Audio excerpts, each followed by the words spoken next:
Hello students, welcome to economic class. This is chapter number 6.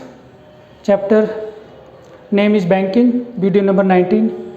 So children, as I have promised you that in this video we are going to discuss money creation or credit creation by the commercial bank.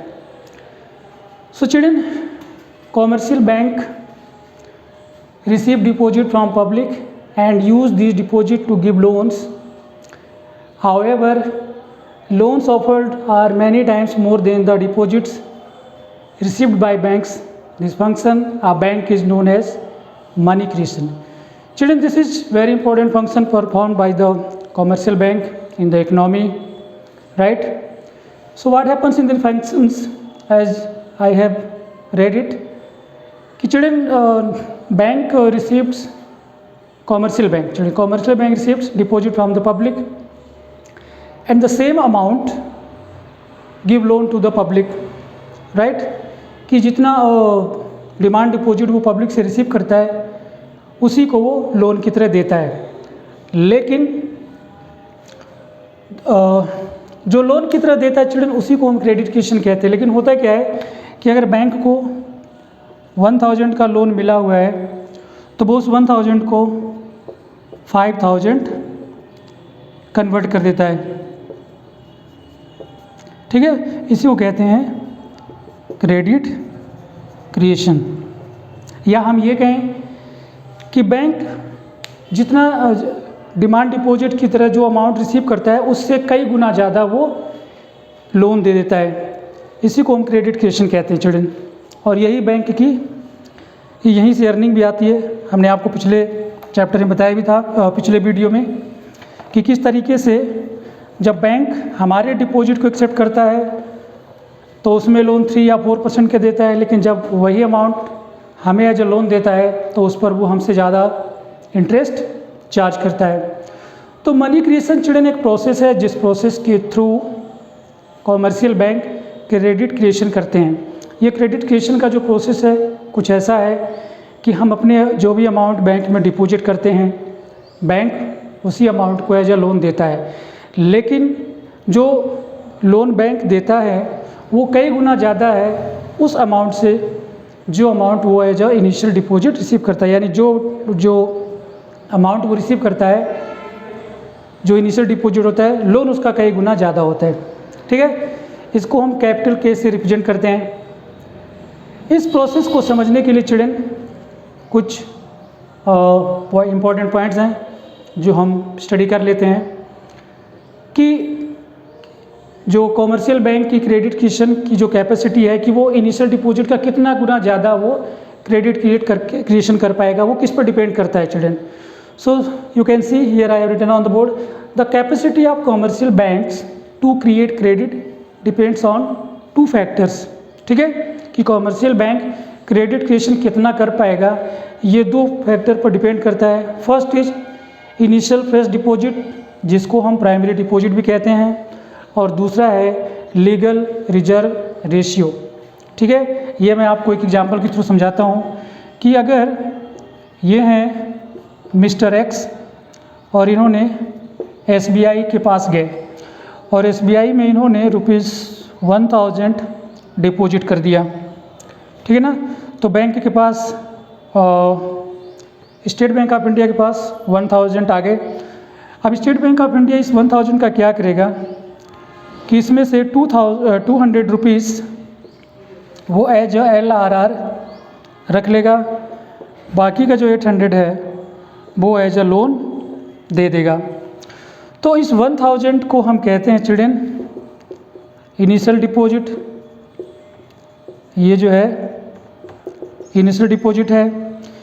ये जो 200 rupees जो bank ने अपने पास रख लिया है इसे हम कहते हैं LRR, लीगल रिजर्व रेशियो, ठीक है. ये वो अमाउंट है जो कॉमर्शियल बैंक को अपने डेली के ट्रांजैक्शंस को कंप्लीट करने के लिए अपने पास रखना पड़ता है, और ये LRR डिसाइड करता है हमारा central bank that is RBI, ठीक है. तो 1000 का 200 उसे एज अ रिजर्व अपने पास रखना पड़ता है, जिसके 2 पार्ट हो जाते हैं. एक हो जाता है SLR और दूसरा हो जाता है CRR. ठीक है। तो मान लो कि ये 200 रुपीज़ जो SBI ने एज LR रखा है, उसमें से 100 रुपीज़ उसको अपने पास रखना पड़ेगा और 100 रुपीज़ उसे रखना पड़ेगा रिजर्व बैंक के पास, ठीक है। तो ये इनिशियल डिपॉजिट है, इसमें से जितना अमाउंट बैंक को अपने पास रखना पड़ेगा एज अ रिजर्व, जो ये RBI डिसाइड करता है, ठीक है। और बाकी जो अमाउंट बचा उसे वो लोन की तरह दे सकता है।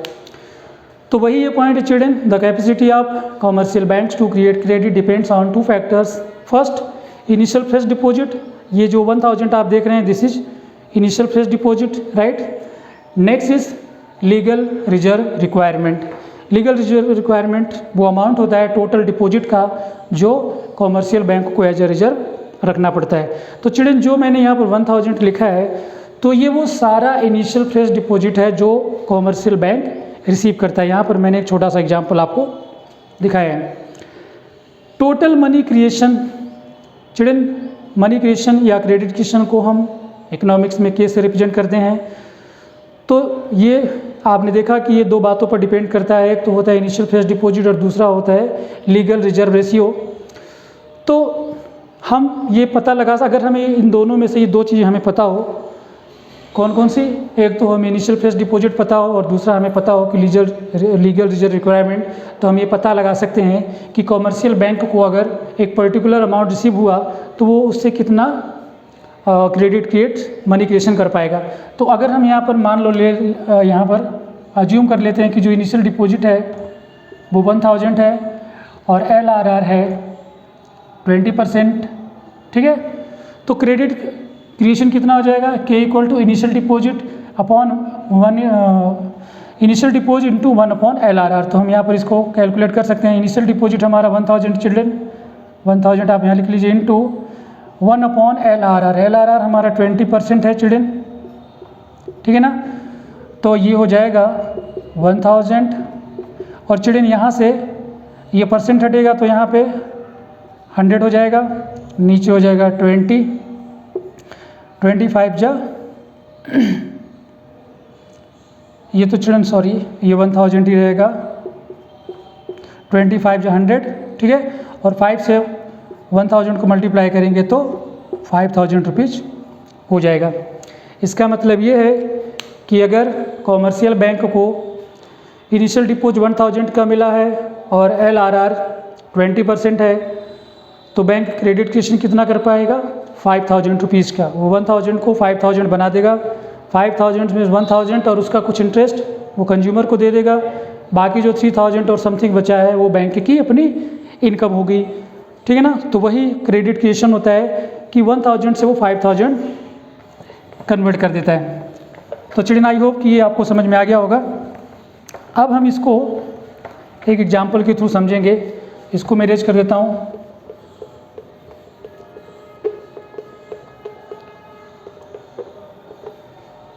सो चिल्ड्रन अब हम देखते हैं कि प्रोसेस ऑफ मनी क्रिएशन, हमने यहाँ पर देखो एक टेबल बना रखा है, हम इसको भी एक्सप्लेन करेंगे, लेकिन उससे पहले हम प्रोसेस को देख लेते हैं कि किस तरीके से कॉमर्शियल बैंक मनी क्रिएशन करता है।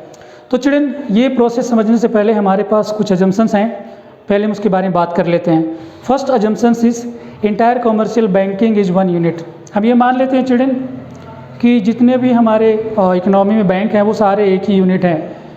कोई SBI नहीं है, कोई HDFC नहीं है, कोई बैंक ऑफ बड़ौदा नहीं है, कोई एक्सिस बैंक नहीं है। हमारे पास सारे बैंक एक ही बैंक, यानी कहने मतलब कि सिर्फ एक ही बैंक है, ठीक है, पूरी कंट्री में। Next is all monetary exchange are routed through banks. जितने भी ट्रांजेक्शन्स होंगे चिल्ड्रन वो बैंक के थ्रू होंगे, ठीक है ना। कहने मतलब ये है कि इकोनॉमी में कैश जैसी कोई चीज़ नहीं है, सारे जो ट्रांजेक्शन्स हैं वो चेक के थ्रू होंगे। और चेक के थ्रू ट्रांजेक्शन होने का मतलब है कि हम सारे ट्रांजेक्शन बैंक के थ्रू कर रहे हैं। जितना भी हम पेमेंट करेंगे या जितना भी हम पेमेंट रिसीव करेंगे वो बैंक के थ्रू करेंगे, यानी चेक के थ्रू करेंगे।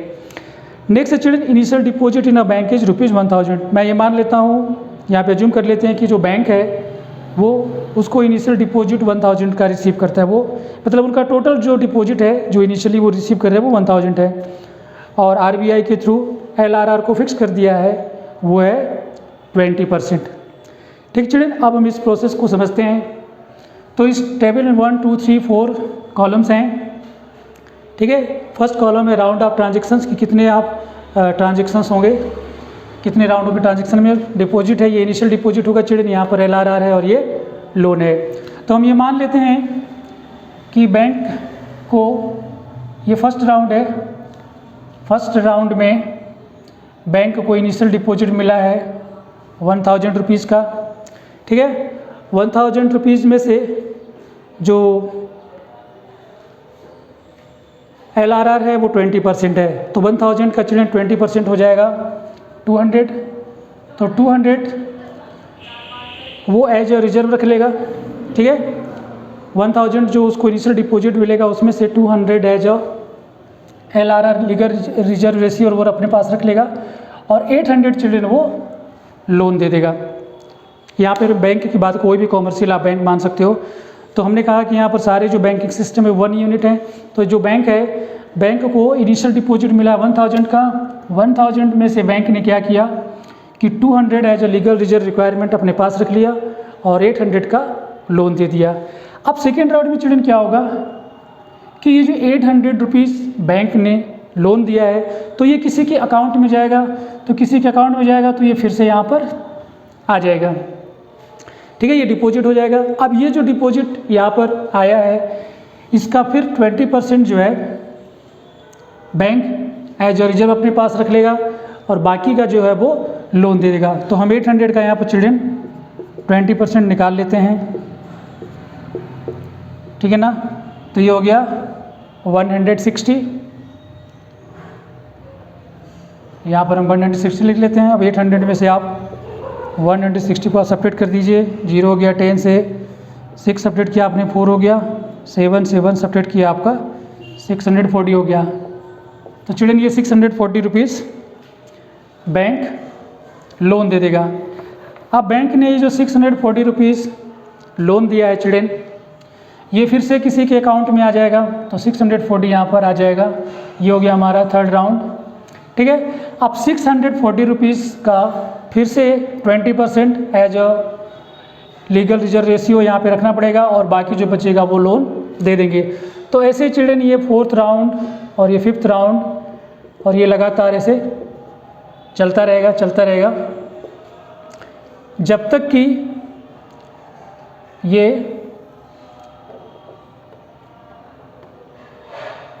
चिल्ड्रन ये जो हमने फार्मूला यहाँ पर लिखा था उससे हम कैलकुलेट कर लेते हैं कि इनिशियल डिपॉजिट के equal to money creation equal to initial deposit 1000 1 upon legal reserve ratio 20% है, तो ये 1000 हो जाएगा।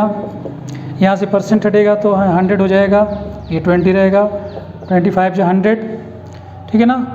तो 1000 इंटू 5 इक्वल टू 5000, ठीक है ना। तो चिल्ड्रन ये प्रोसेस तब तक चलता रहेगा जब तक कि इनिशियल डिपॉजिट 1000 जो था वो 5000 नहीं हो जाता है।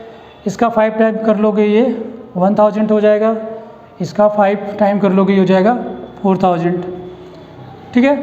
तो LRR और लोन ये दोनों मिलाकर हो जाएंगे 5000 और जो इनिशियल डिपॉजिट था वो 5000 हो जाएगा। तो ये जो राउंड ऑफ ट्रांजेक्शन है चिल्ड्रन ये तब तक चलता रहेगा कि जब जैसे 1000 हुआ, 800 हुआ, 640 हुआ, ये तब तक ये प्रोसेस चलता रहेगा जब तक ये 1000 जीरो के इक्वल नहीं हो जाता। जैसे ये 0 हो जाएगा तो ये फिर राउंड बंद हो जाएंगे और उन सारे राउंड का अगर आप टोटल करेंगे तो वो 5000 होगा और ये LRR का टोटल 1000 होगा और जो आप लोन दे रहे हैं उसका टोटल होगा 4000। तो चिल्ड्रन ये था money creation by the commercial bank and I hope कि आपके माइंड में क्रिस्टल क्लियर हो गया होगा। अब आप इसको कर सकते हैं। और चिल्ड्रन ये एग्जाम पॉइंट ऑफ व्यू से बहुत इंपॉर्टेंट भी है क्योंकि अभी आपके फर्स्ट टर्म के सिलेबस में ये टॉपिक है और इसके लगभग 80% चांस हैं कि एग्जाम में आएगा, तो आप इसको अच्छे से समझ लें। नेक्स्ट चिल्ड्रन हमने कॉमर्शियल बैंक की सारी बात कर ली, क्रेडिट हो गया, मनी सप्लाई हो गया, टाइप्स ऑफ फंक्शन आप सब हमने बात कर ली। अब हम यहाँ पर थोड़ा सा कुछ और पॉइंट चिल्ड्रन जो ज़्यादा इंपॉर्टेंट नहीं है, बस एज ए जनरल नॉलेज हम यहाँ पर डिस्कस कर लेते हैं। Role of commercial bank in economic development, या फिर हम यहाँ पर लिख लेते हैं इकोनॉमिक वेलफेयर, इकोनॉमिक वेलफेयर, ठीक है ना, कि कॉमर्शियल बैंक का क्या रोल है हमारी इकोनॉमी के डेवलपमेंट में। या इकोनॉमिक डेवलपमेंट होने के लिए। तो फर्स्ट है children capital formation. Commercial bank children capital formation में इकोनॉमी को हेल्प करता है। और वो हेल्प कैसे करता है कि हाउस होल्ड के पास जो आइडल कैश बना रहता है, बचा रहता है, उसको वो as a demand deposit receive करता है और नीडी पर्सन को जो फर्म है, ठीक है ना, उनसे उनके सेविंग को एक्सेप्ट करता है और जो एज अ लोन देता है।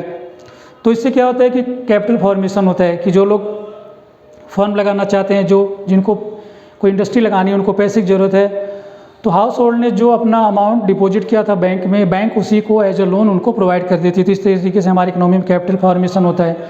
और किसी भी इकोनॉमी में जितना ज़्यादा कैपिटल फॉर्मेशन होगा चिल्ड्रन, वो इकोनॉमी उतनी ही डेवलप करेगी। Next children inducement to research and innovations.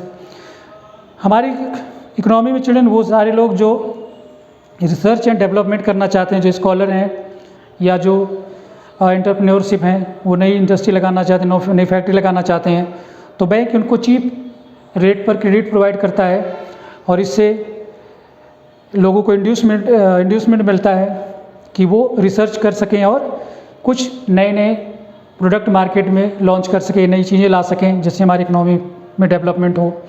Next children development of rural sector. Rural sector children village के लोगों को, जो हमारे फार्मर हैं, चीप रेट पर बैंक लोन प्रोवाइड करता है, जिससे कि वो अपनी एग्रीकल्चरल को मॉडर्न फैसिलिटी यूज़ करके प्रोडक्शन को इंक्रीज कर सकें। Next children implementation of monetary policy.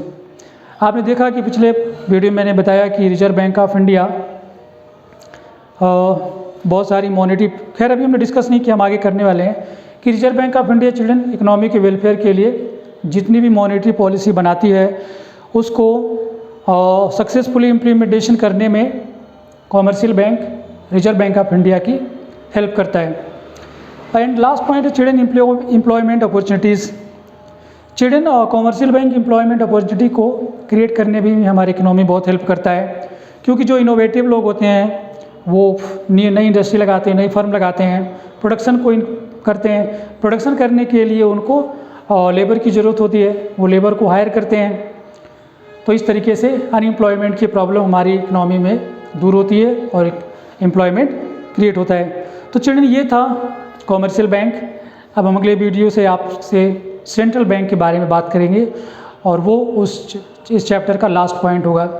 तो मिलते हैं अगले वीडियो में, तब तक आप इन वीडियो को वॉच करते रहिए, लाइक करिए, सब्सक्राइब करिए, शेयर करिए, and till then take care and God bless you.